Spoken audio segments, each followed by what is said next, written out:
WD, makakausap natin si ASEC Irene Dumlao. ASEC, good morning po. Si Danny Buenafe.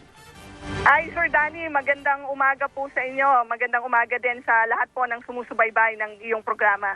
Okay, ASEC, alam ko, nandyan na ba kayo sa may Hagonoy, Bulacan? Papunta ro kayo dyan? Opo, tama po. Nandito po tayo. Nakatayo po tayo ngayon sa tubig ba dito po sa Hagonoy, Bulacan.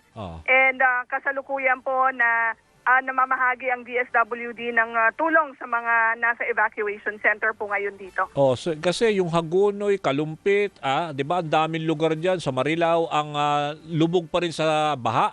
Pero diyan ba sa Hagonoy, ano ba, na-monitor nyo ba yung kapaligiran on your way there na meron pa rin mga, kasi gumanda na ang panahon dito sa Quezon City. Diyan ba sa lugar nyo, kamusta ang lagay ng panahon?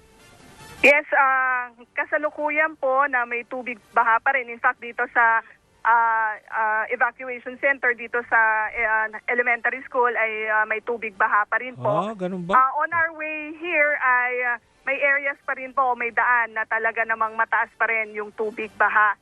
At ipinapaliwanag nga po ni Mayor na actually mas mataas pa nga raw po kanina, pero dahil bumaba na po yung tubig ay somehow nag-subside yung flood water in some areas. But in some parts talagang hanggang bewang pa po yung taas ng tubig baha. Pero ASEC Irene, ngayon habang nag-uusap tayo, may ulan pa ba dyan?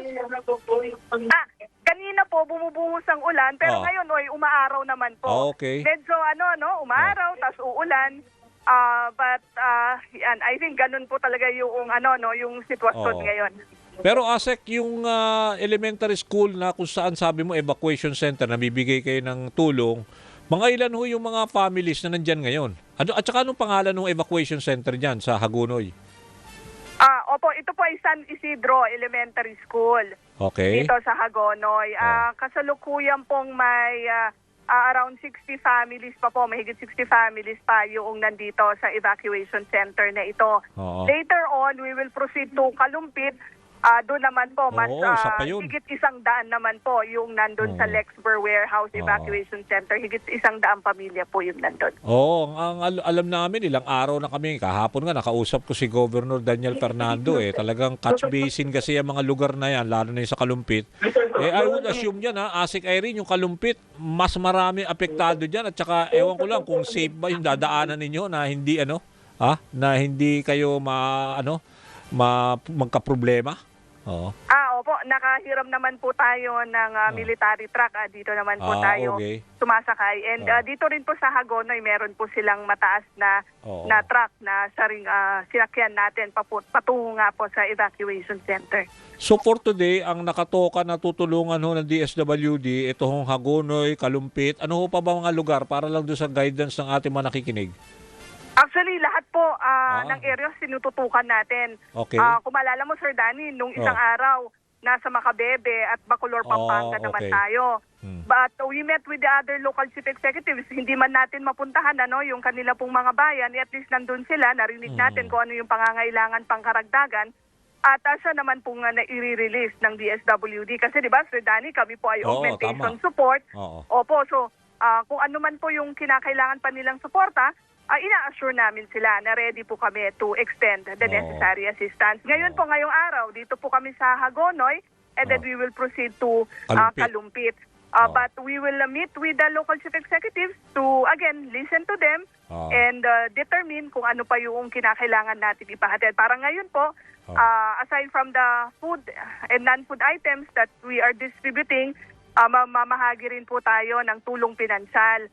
Kasi po, marami sa kanila are fisher folks, hindi na po makapangangisda, apektado po yung kanilang livelihood. So we need to support them so that they could also provide for the needs of their respective families. Okay. Dahil pinag-uusapan na rin natin, eskwelahan, kahapon, napanood kita at napanood ko rin si Secretary Rex. Nandun kayo sa Zamboanga, di ba? Tineo de Zamboanga dahil nga yung namatay na 2 estudyante doon. Ang nagiging issue ngayon, yung kakulangan daw ng mga guidance counselor sa mga eskwelahan, no? Alam ko, social workers, kayo ay isa sa mga lead agency tungkol dyan, ASEC? Sir Danny, alam niyo po, isang araw, nagtungo na yung ating mga kawani ng Field Office 9 doon po sa Ateneo de Zamboanga Yes. at nakipagpulong doon sa mga officials sa papunuan. And in-offer na po natin yung ating pong mga services. Sabi natin, we have social workers who could assist in the provision of psychosocial first aid. And gayon din po, nung binisita natin sa ospital, yung pamilya ng nasugatan, nag-request din po sila ng aftercare services kasi mahalaga yun, Sir Danny, yung makarecover yung bata. Oo, Pwedeng na-traumatize maghilom ang sugat, Traumatize, pwedeng diba? maghilom ang sugat, pero yung emotional and mental well-being, yun po yung matagal and long-term yung ating pong mga interventions. So, when we met with the family and we met with the Ateneo community, sabi natin, tutulong po ang mga social workers ng DSWD na nakapacitate ng Ateneo School on Psychology. Nakapacitate po kami, nag-undergo po kami ng training particularly on trauma-informed care. Opo. So yung mga social workers natin magtutungo ngayon doon sa Field Office 9 sa Zamboanga City in particular at tutulong po sila doon sa post-traumatic informed care na gagawin, yung aftercare services. Kasi again, kinakailangan na matulungan natin sila doon sa paghilom, doon sa kanilang recovery. At present, they're still grieving. Nauunawaan natin yon. Talagang malungkot pa yung community. But, we have to respect that and we have to support them later on, Sir Danny. Oo. For now, maganda yung binanggit mo dahil meron kayong continuing training program para dito sa mga social workers nyo, DSWD, para at least yung expertise, yung sinasabi mo ng post-traumatic, dapat ito makipagtulungan tayo sa lahat ng mga LGUs at saka yung mga eskwelahan to be provided. Kasi minsan din kulang din let's admit it, may mga parental guidance na kailangan na hindi minsan napapatupad sa mga bahay-bahay. So, itong mga guidance counselor at least regularly ay mag-conduct sila ng ipaabot yung training sa mga mga bawat eskwelahan. Tama ba, Asek? Yes, tama po. Kaya yung mga social workers natin and other members of the multidisciplinary team ay tutulong din po sa pagkapacitate doon sa mga guidance counselors, doon sa mga teachers. Kasi alam mo, Sir Daddy, apart from the response, mahalaga din yung preventive side Yung makita nila, magkaroon bang changes in the behavior of my student? So that I know if I will raise a red flag. Kakausapin ko na ba siya? Kakausapin ko pamilya? Kasi bakit parang nag-iba yung kanyang pakikitungo? Bakit bigla niyang ina-isolate yung sarili niya? Yung mga ganong changes po, kinakailangan nating mapag-aralan. And because we have been capacitated also to do such, ibabahagi naman natin yung impormasyon and skill na yan doon sa mga nasa Zamboanga City. So hindi lamang po isang teacher, hindi lamang po isang guidance counselor, but the entire community will be capacitated. Yeah, so speaking of behavior, malaking bagay kasi dito, di ba, sinisilip ngayon kung kailangan ayusin ang batas. Kayo siguro sa DSWD, meron din kayo pwedeng ibigay na input.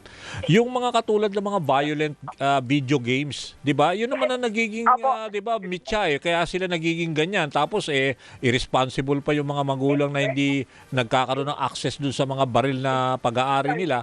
Yung katulad, yung mga video games siguro, yung sa mga kabataan, yun ang dapat masawata ka agad Asek? Yes, tama po. Kaya nga po nakikipag-ugnayan din kami sa Cybercrime Division, ganun din po sa DICT, para mapag-usapan natin paano ba natin ma-regulate yung use ng online platforms and social media so that we could protect also the vulnerable, particularly our children. Sige po. Asek, nako, maraming salamat sa oras mo at saka yung kukuha kami ng feedback kung ano na yung mga magiging problema nyo dyan sa Hagonoy. Sana naman umupa na yung sitwasyon dyan, yung mga binaha. Thank you Maraming salamat po, Sir Danny, sa pagkakataon po na ito. Magandang umaga po sa inyo. Okay, good luck kayo dyan sa Hagonoy at mamaya pupunta ho ang DSWD sa Kalumpit. Marami ho silang iikutan para magbigay tulong sa ating mga binahang mga kababayan. Okay, si Asek Irene